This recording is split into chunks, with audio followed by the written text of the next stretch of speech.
This is a PowerWorks podcast short with Glenn Power and me, James Pikeway.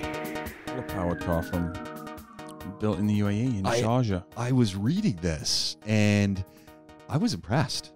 Yeah. I was absolutely. So what I was impressed with, amongst other things, and if you haven't seen this, this is so it's not 100, so it's solar powered, but it's an electric car. Yeah. So first of all, it's an electric car that can get an additional 70 kilometers via solar power charging, which I think is pretty cool because when you think about it, Where we live, everything, if you're in the city and you're driving, everything's a 20-kilometer away, and it's sunny pretty much all year round. So you're going to have a pretty sleek-looking vehicle that you're not going to be going to the petrol pumps very often, if ever.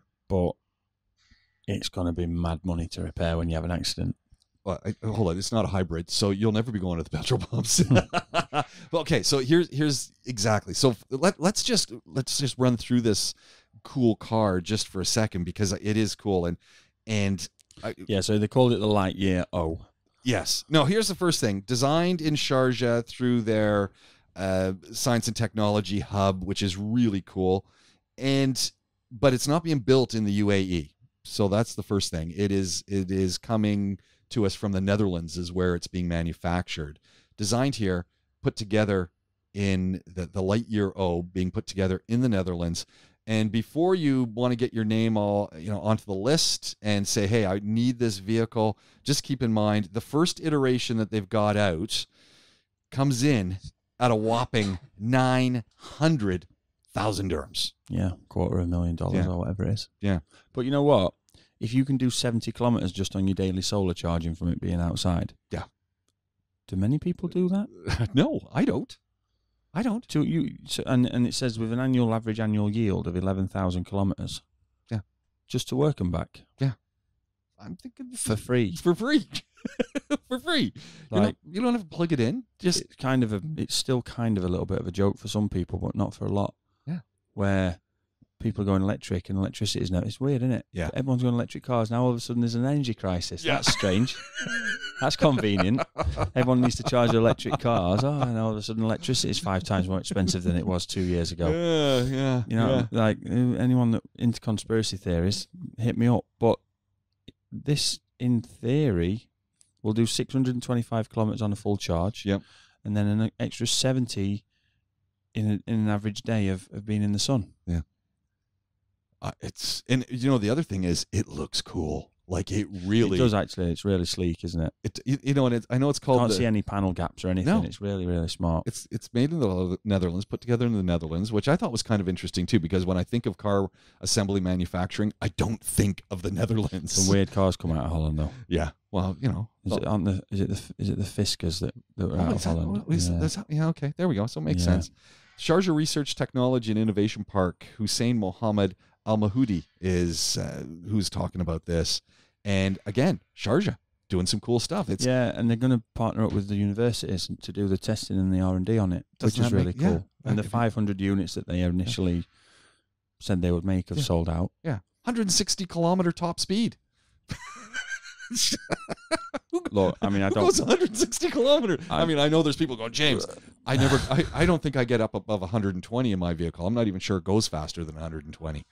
This just gives you it's a limited run cars, and as with all limited run cars, it's going to be expensive to fix when it breaks. But the cosmetic side of it, so the body panels and stuff like that, not only are they obviously part of the physical structure of the car, but they are forming part of the solar charging system. Yeah, like down the roof, down the hood, front and back. I mean, so you end up getting rear-ended or having front end. You've got a massive, massive problem. That's it. You're done for. Yeah. Imagine what it's going to cost to replace these. It's because they're all integral. Yeah, I mean, it's one of those, isn't it? Hopefully, it's an exercise in.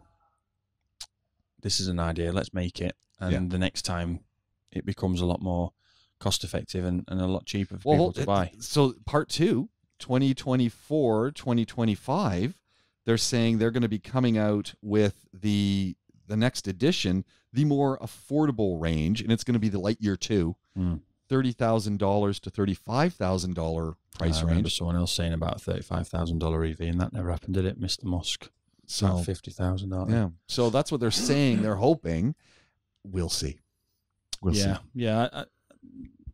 More affordable is always good. You know, it's the same old story, right?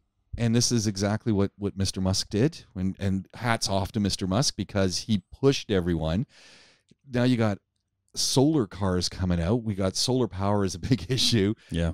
We're going to have the likes of Volkswagen and the likes of General Motors and the likes of Mercedes and the likes of BMW and the likes of Mr. Musk saying, you know what, I got to get on the solar power. Cars with solar panels is not a new thing. I've told this story before. In the 90s, I was like 5 years old, and I remember seeing a Honda that it was blue, and it looked like nothing I'd ever seen before, and it was just covered in solar panels. Yeah. And it was like, this is the future of cars. And I remember my granddad being amazed by it and showing me it. Nothing ever came of it, but solar panels are now quite cheap. Well, that was the problem with 20 years ago. Solar panels were big, bulky. They weren't very effective. Now they've gotten thinner. The photo cells have gotten so thin, and they're affordable. Yeah, and you can do a whole bunch with them. So I think it's gonna be cool. I'm really interested in this. Well, they're affordable for the time being. You're such a cynic. This is not the PowerWorks podcast. It's the Cynic podcast. Well, ground down. No, there's a lot of the good thing about that is it's a university project now. Yeah. To improve on it. Well, there's nothing wrong with that. And for me, it gets the young people back interested in cars again. This is it. And I think this is the key thing. It's how do we get this generation that's behind us who aren't interested in cars anymore because, hey, I can't afford one. Hey, I can't afford rent. They're thinking rent. Forget a car. I can't afford an apartment. And now this is, hold on, there's actually a career here. I want to go into sciences. Well, what am I going to do in sciences? Hey, I want to go into automotive engineering. I want to go into photocell engineering. I want to go. We're seeing all these doors open up that are inviting people. And it's realistic that you could do this. And it's almost realistic that you could do this and you could prototype and rapid prototype in your garage. You no longer need to necessarily have this giant lab thing. So it makes it more accessible for more schools. Building a motor is something I did at 7-8 years old at school. Yeah. So building an engine and building a motor, internal combustion engine and building an electronic motor are two different, completely different things. Anyone can build a motor.